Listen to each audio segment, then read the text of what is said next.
आज तक का सबसे इंपॉर्टेंट क्वेश्चन। ठीक है ना बेटा? तो आज होगा मेमोरी टेस्ट।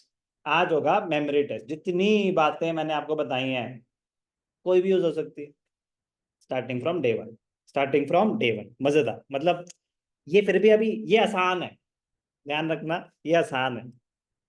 आसान तो खैर क्या, मतलब चुन के दिया है क्वेश्चन कि ज्यादा चीजें कवर हो जाएं, बट आसान इसलिए कि अभी तो सिर्फ रियलाइजेशन अकाउंट बनाना है। अभी तो सिर्फ रियलाइजेशन अकाउंट बनाना है, क्योंकि इवेंचुअली रियलाइजेशन अकाउंट भी बनाना है, पार्टनर्स लोन भी बनाना है, कैपिटल भी बनाना है और कैश और बैंक भी बनाना है। चलो शुरू करते हैं, ध्यान से सुनेंगे प्लीज। सिर्फ रियलाइजेशन अकाउंट बना रहे हैं। Sequence step one, close all the asset accounts. Close all the asset accounts. Asset देखेंगे, बैंक, तो बैंक अकाउंट में जाएगा, हमें बनाना ही नहीं है अभी। ठीक है जी। स्टॉक जाएगा, डेटर्स जाएंगे, furniture plant investments. PNL account तो एज ये debit balance accumulated loss, capital को डेबिट करेंगे। ऐसे रूल्स यूज होंगे, ऐसे रूल्स यूज होंगे कि बैंक अकाउंट नहीं जाना रियलाइजेशन में, पीएनएल अकाउंट नहीं जाना। तो डेबिट साइड पे लिखेंगे to sundry assets. Please presentation ध्यान से देखेंगे। Stock, debtors, furniture, plant. Stock, debtors, furniture, plant और investments. Stock, debtors, furniture, plant, investments. 24 19 40। 24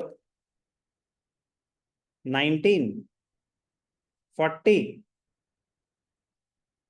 210 और इन्वेस्टमेंट्स 32।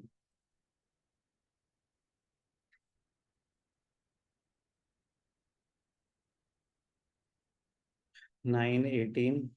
हाँ बस मैंने कहा कैलकुलेशन दे रहा था। ठीक है, अब टोटल कर देंगे इनको। 24 19 40 210 32 325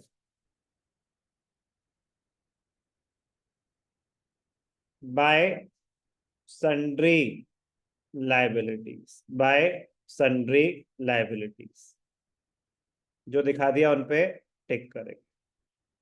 क्रेडिटर्स जाएगा, ईपीएफ जाएगा, मिसेस आशीष लोन जाएगा। कानव पार्टनर कौन है? आशीष और कानव। तो कानव पार्टनर्स लोन है, रियलाइजेशन में नहीं आएगा। वर्कमैन कॉम्पेंसेशन फंड पढ़ेंगे हम क्वेश्चन को, ठीक है ना, कि अगर कोई क्लेम है तो रियलाइजेशन में जाएगा, क्लेम नहीं है तो पार्टनर्स में डिस्ट्रीब्यूट होगा, नहीं जाएगा। तो जैसे ही वर्कमैन कॉम्पेंसेशन रिजर्व आ जाए, रुक जाओ, कि वो इंफॉर्मेशन हमें बताएगी कि उसका करना क्या है। आईएफआर जाएगा, reserve created against assets. Capital accounts नहीं जाएंगे, वो सेपरेट अकाउंट में जाते हैं। वर्कमैन कॉम्पेंसेशन रिजर्व का पढ़ लेते हैं जल्दी से। Ashish agreed to take over furniture. Workman claim claim claim पूरा पढ़ लिया। रियलाइजेशन एक्चुअल एक्सपेंसेस नहीं है, तो ये भी नॉर्मल लाइबिलिटी की तरह ट्रीट नहीं होगा, रिजर्व की तरह ट्रीट होगा, डिस्ट्रीब्यूट होगा पार्टनर्स में। तो ये भी रियलाइजेशन अकाउंट में ट्रांसफर नहीं होगा। क्यों? क्योंकि इस पे कोई रिस्ट्रिक्शन नहीं है, ये फ्री रिजर्व की तरह ट्रीट हो जाए। चलो शुरू करते हैं। Trade creditors, employees provident fund. Trade creditors, employees provident fund, Mrs Ashish loan,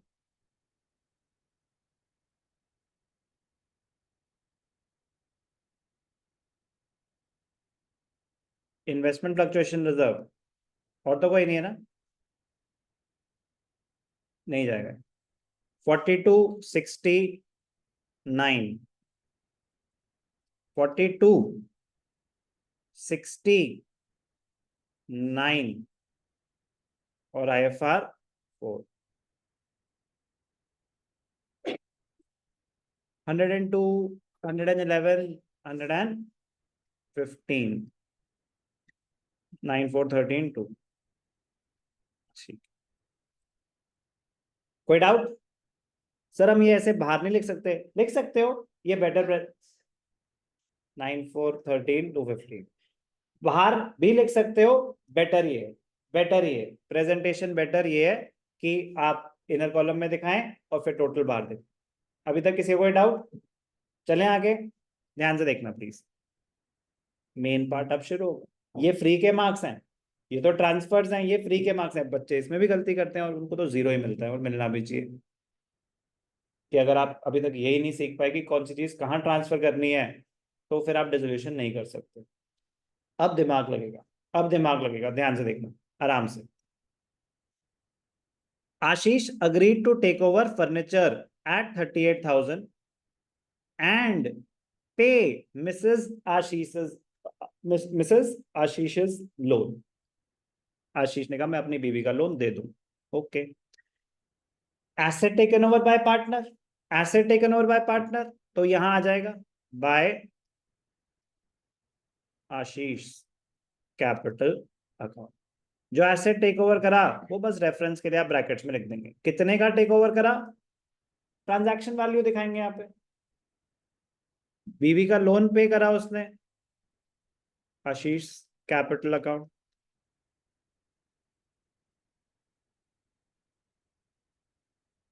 कितने का लोन था? 9,000। कोई डाउट? कोई भी डाउट? क्लियर?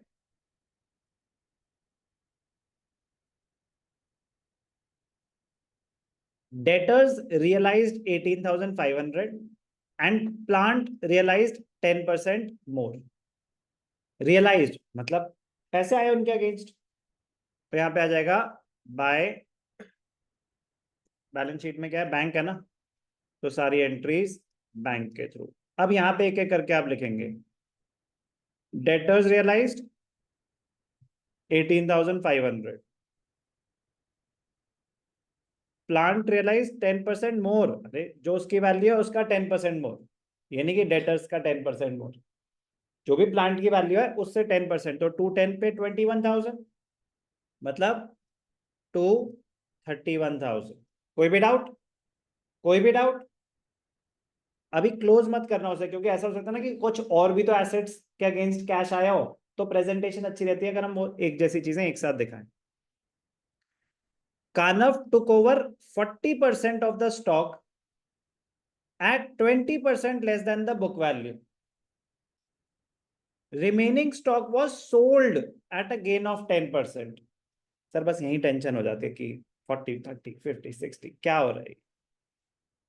आराम से पढ़ोगे गलती नहीं हो सकती, आराम से पढ़ना। कह रहे पहले बताओ हो क्या रहा है। कानव टुक ओवर, कह रहे स्टॉक का कुछ बातें कर रहे हैं। चलो पहले आराम से ध्यान से देखना वर्किंग नोट कैसे बनेगा।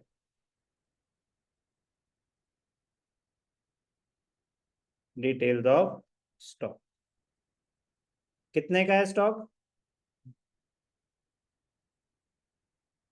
24, 24। अब ध्यान से देखना आराम से। Kanav took over 40% of the stock at 20% less than the book value. तो कानव ने कितना टेक ओवर करा? 40%। तो पहले 40%, 4 2 जा 8, 4 4 जा 16, ठीक है, 4 2 जा 8 4, तो 9600 at 10% less than the book value, 20% less than the book value, तो 20% मतलब 18 18 1920 1920 बोला ना, ठीक है। 2000 मतलब 7,680, 7,680, 7,680। कोई डाउट? तो कैलकुलेशन आराम से करनी है। Asset taken over by partner है, क्या है ये? Asset taken over by partner है। कानव टू रियलाइजेशन बाय कानव आ जाएगा। 24,000 का 40%, ठीक है जी 9,600। ये लिया 20% डिस्काउंट पे, ठीक है। बाकी का क्या बोल रहा है? Remaining stock was sold at a gain of 10%, तो रिमेनिंग स्टॉक है कितना? 60% सोल्ड। 60% मतलब 6 2 12, 6 4 24, 14,400, 19 23 24. This is sold at a profit कितना 10%, 30%, 10%. तो 1440 के प्रॉफिट पे, तो कितने का बेचा 15,840, 15,840.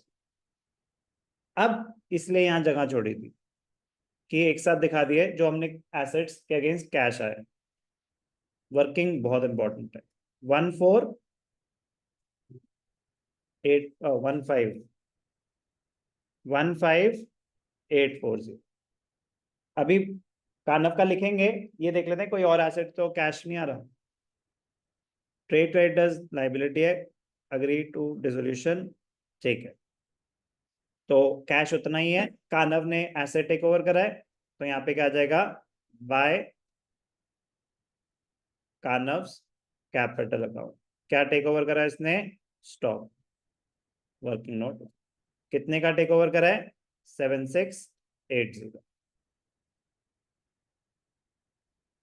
एसेट बेच के कितने आए, 18,500 प्लस 231 प्लस 15,840, 265 340, 265 340. कोई doubt. Trade creditors took over investments in full settlement. Asset used to settle a liability. Asset used to settle a liability. No entry. No entry. ठीक है ना. तो आपके इन्वेस्टमेंट्स गॉन, आपके क्रेडिटर्स गॉन, आपको कुछ नहीं करना, आपको कुछ नहीं करना. Kanav agreed to take over responsibility of completing dissolution at an agreed remuneration of 12,000 and to bear the realization expenses. तो पहले रेम्यूनरेशन तो देनी देनी है. खर्चा क्या हुआ उससे कोई लेना देना नहीं है, वो तो बात की बात है. ये तो देने ही देने हैं. कौन है, कानव. Kanav's capital account. कितनी रेम्यूनरेशन दे रहे हैं, 12,000. ठीक है. अब ध्यान से देखना. Actual expenses of realization amounted to 8,000. किसको बेयर करने हैं, कुछ मेंशन नहीं है. पे किसने करे, बेयर तो कानव को करने हैं, तो क्लियरली मेंशनड है. कुछ मेंशन नहीं है पे किसने करे. तो मैंने आपको बता रखा है कि जब मेंशन नहीं है कि किसने पे करे, तो फर्म पे करेगी. यस और नो. गुड. जिसको पे करने चाहिए, तो किसने पे करे होंगे,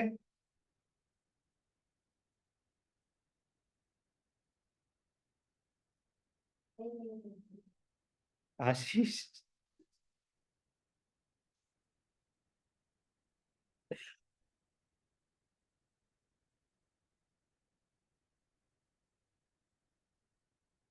ये तो बड़ा मुश्किल है डिसाइड करना कि किसको पे करने चाहिए. किसको मिल रही है कमीशन,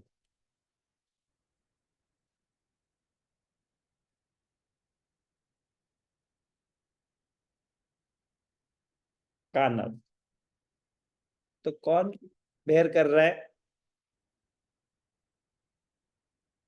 अरे लिखा तो है बेटा, he was to bear. Kanav bear कर रहा है, तो पे कौन करेगा, आशीष नहीं करेगा, कानव करेगा.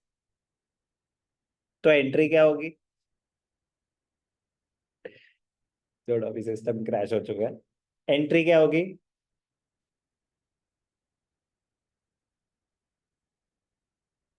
हाँ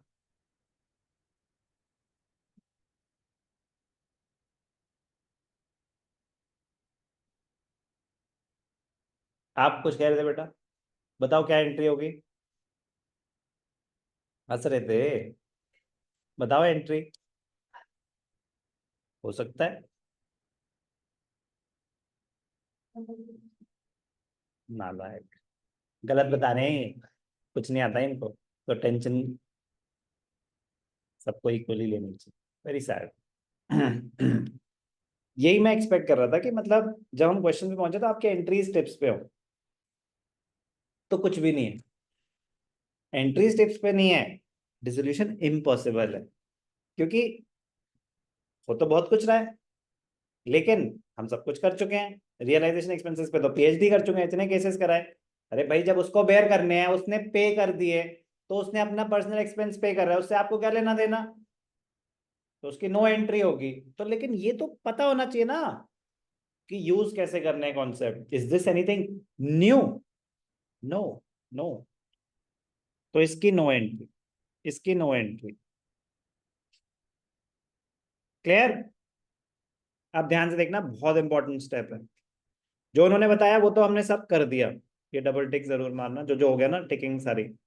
अब if nothing is specified about settlement, तो क्या होगा?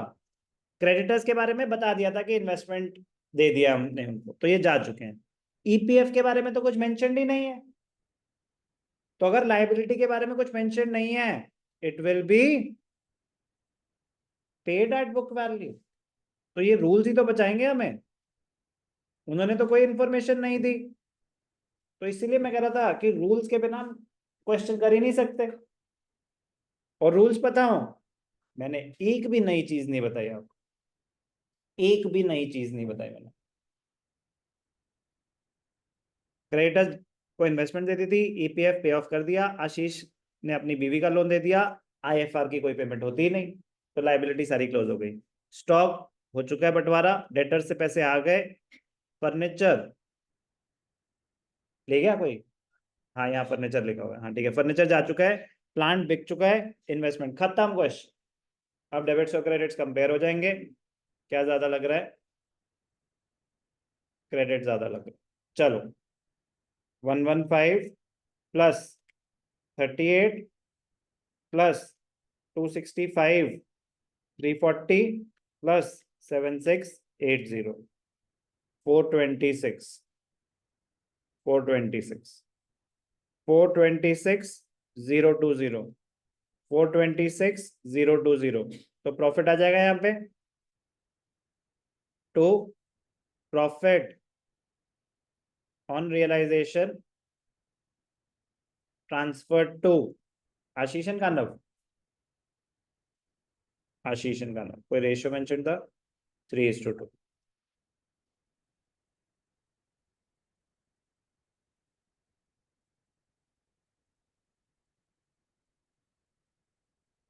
Credits minus debits,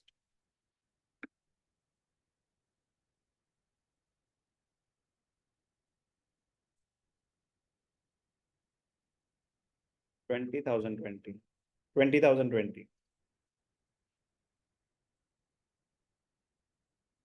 into 3:2 the ratio, 3/5, 12012,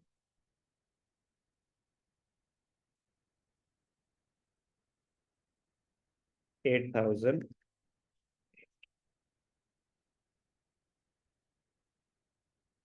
question number 22 important है काफी ज्यादा।